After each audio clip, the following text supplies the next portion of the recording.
নিষিদ্ধ করে সন্ত্রাস দমন আইনের 18(1) এর ধারা অনুযায়ী প্রজ্ঞাপন জারি করে।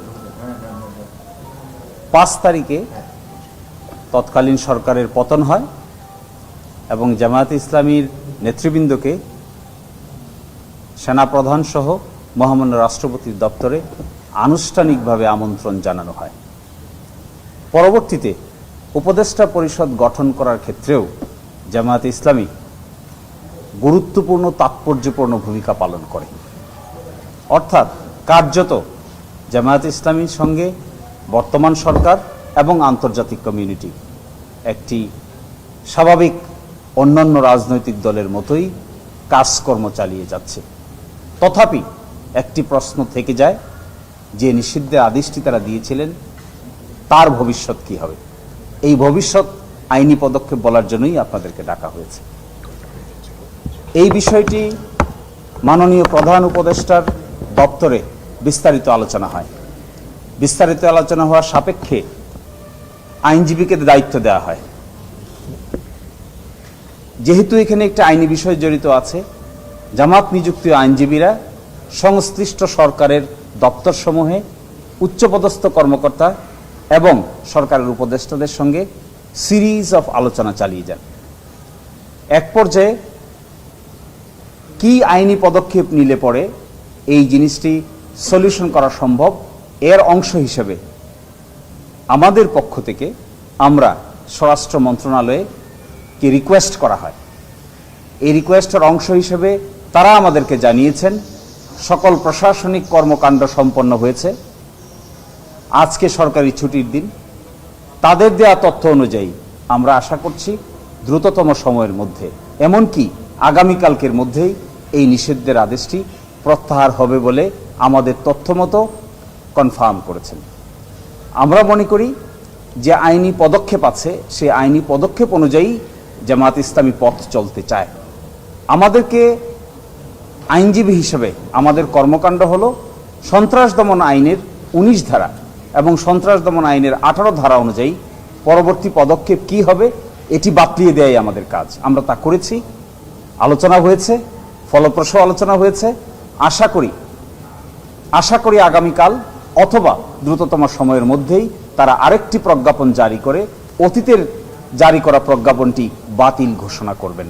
তখন আপনারা নিশ্চয়ই এ ব্যাপারে বিস্তারিত জানতে পারবেন। নিবন্ধনের বিষয়ে কি করবেন আপনারা? আচ্ছা, কোন গ্রাউন্ডে বাতিল করেছিলেন, কোন গ্রাউন্ডে আপনারা প্রত্যাহার চেয়েছেন? জি, বাতিল করেছিল যে কয়টা কারণ, তার মধ্যে সর্বশেষ কারণ ছিল যে তাদের কাছে, তৎকালীন সরকারের কাছে নির্ভরযোগ্য তথ্য আছে যে জামায়াত ইসলামী এবং তার অঙ্গ সংগঠনগুলো সন্ত্রাসী কর্মকাণ্ডের সঙ্গে জড়িত। অথচ কি ধরনের সন্ত্রাসী কর্মকাণ্ড, কি সেই সন্ত্রাস, কি সেই অ্যাক্টিভিটি, এই মর্মে কোনো ব্যাখ্যা তৎকালীন সরকার দেয়নি। আমরা বর্তমান সরকারকে এটা বলেছি যে আপনাদের কাছে যদি কোনো নির্ভরযোগ্য তথ্য থাকে, কোনো সুনির্দিষ্ট তথ্য থাকে, তাও আপনারা আমাদের দেখাতে পারেন। বস্তুত অর্থে এটি একটি কথার কথা, শুধুমাত্র একটি গণ অভ্যুত্থানের কর্মকাণ্ডকে ভিন্ন দিকে প্রবাহিত করার জন্যই এই ধরনের পদক্ষেপ নেওয়া হয়েছিল বর্মে আমরা মনে করি, এবং বর্তমান সরকার প্রশাসন সবাই এই কথা মনে করে। আপনারা এটা আদালতে না যে সরাসরি কেন প্রজ্ঞাপনের মাধ্যমে? কারণ হলো সন্ত্রাস বিরোধী আইনের বিধান আছে 19 নম্বর ধারা অনুযায়ী আদালতে আসার আগে সংশ্লিষ্ট সরকার কিংবা সংশ্লিষ্ট কর্তৃপক্ষই এই ব্যাপারে পদক্ষেপ নিতে পারেন। যেহেতু সন্ত্রাস বিরোধী আইনের অধীনে নিষিদ্ধ করা হয়েছে, সেজন্য আমাদের সকল পদক্ষেপ সন্ত্রাস বিরোধী আইনের 19 ধারা অনুযায়ী নিতে হবে, সরাসরি আদালতে আসার প্রশ্ন নাই। এই জন্যই এই কাজ যারা নিষিদ্ধ করেছে তারাই এটি প্রত্যাহার করতে পারেন, এই ক্ষমতা আছে।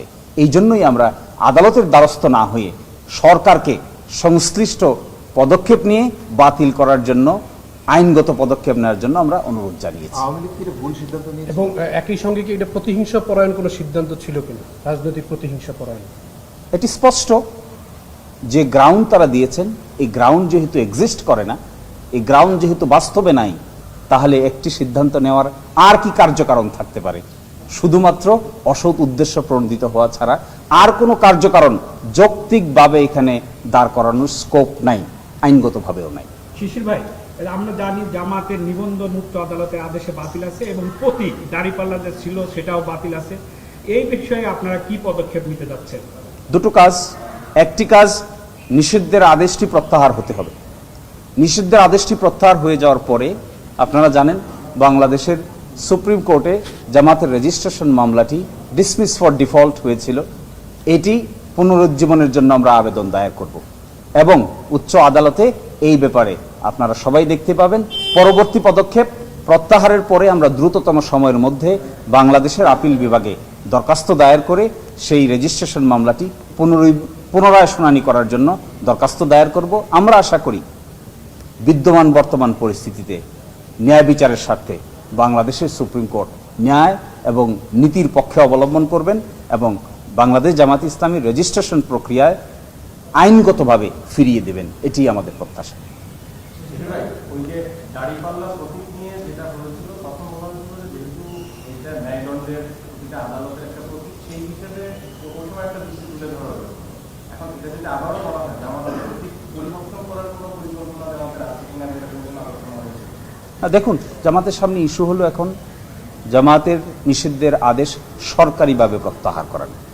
জামাতের সামনে দ্বিতীয় এজেন্ডা এখন জামাতের এই রেজিস্ট্রেশন মামলাটি উচ্চ আদালত কর্তৃক নিষ্পত্তি করানো। এই দুই কাজ করার পর পরবর্তী পদক্ষেপ হবে এর প্রতীক কি হবে, প্রতীক কি হবে না। যেহেতু রেজিস্ট্রেশন মামলার আগে তার প্রতীক যা ছিল, আপিল বিভাগ যদি পজিটিভভাবে এই মামলা নিষ্পত্তি করেন তাহলে অতীতের প্রতীকেই তারা ফিরে পাবে, এটিই আইনগত বিধান। এটা কিন্তু রায়ের মাধ্যমে নেই, ওটা একটা এটা ছিল ফুল সুপ্রিম কোর্টের কোর্টের সভায় প্রশাসনিক সিদ্ধান্ত হয়েছে। সেক্ষেত্রে ফুল কোর্টের সভা আপনি কিভাবে সিদ্ধান্ত করবেন? দেখুন, ফুল কোর্ট, সুপ্রিম কোর্টের ফুল কোর্ট একটি প্রশাসনিক বডি, এটি কোনো বিচারিক কার্যকারণের ক্ষমতা তাদের নেই। আর বাংলাদেশের হাইকোর্ট বিভাগ কিংবা আপিল বিভাগ, এটি একটি বিচারিক কার্যকারণের ক্ষমতা তাদের আছে। কোনো প্রশাসনিক সিদ্ধান্ত নিশ্চয়ই কোনো বিচারিক সিদ্ধান্তের উপরে প্রাধান্য পাবে না।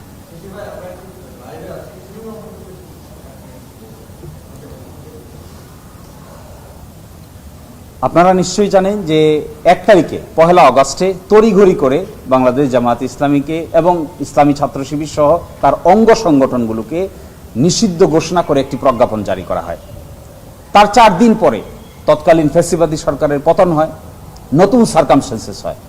তার অংশ হিসেবে জামাত সহ বাংলাদেশের উল্লেখযোগ্য রাজনৈতিক দলগুলোকে নতুন বাংলাদেশ গঠনের প্রক্রিয়ার সঙ্গে সংযুক্ত করা হয় এবং সেই সংযুক্তের মধ্যে জামাত ইসলামীকে আনুষ্ঠানিকভাবে আমন্ত্রণ জানানো হয়। তার অংশ হিসেবে রাজনৈতিক প্রক্রিয়ায় জামাত ইসলামী অংশগ্রহণ করেছে। ডিফ্যাক্টোভাবে কোনো নিষেধের কার্যক্রম আপাতত নাই। তারপরেও যেহেতু একটি আইনি পদক্ষেপ নিয়েছিলেন, এই আইনি পদক্ষেপটি প্রত্যাহার করার জন্য কিংবা বাতিল করার জন্য আমরাও আইনগতভাবে অগ্রসর হয়েছি এবং সেটি সন্ত্রাস বিরোধী আইনের 19 নম্বর ধারা অনুযায়ী আইনগত কি পদক্ষেপ হবে তা সেখানে বলে দেওয়া আছে। সেই অনুযায়ী আমরা সরকারকে রিকোয়েস্ট করেছি, সরকার এগ্রি করেছেন, তারা সংশ্লিষ্ট প্রশাসনিক কর্মকাণ্ড সম্পন্ন করেছেন। আমরা আশা করি আগামীকালকের মধ্যে অথবা দ্রুততম সময়ের মধ্যে এই ব্যাপারে তারা আরেকটি প্রজ্ঞাপন জারি করে আগের এই প্রজ্ঞাপনটিকে বাতিল ঘোষণা করবেন, এটি আমাদের প্রত্যাশা। এবং এই মর্মে প্রশাসনিক কার্যক্রম সম্পন্ন হয়েছে মর্মে আমাদের কাছে বিশ্বাসযোগ্য তথ্য রয়েছে।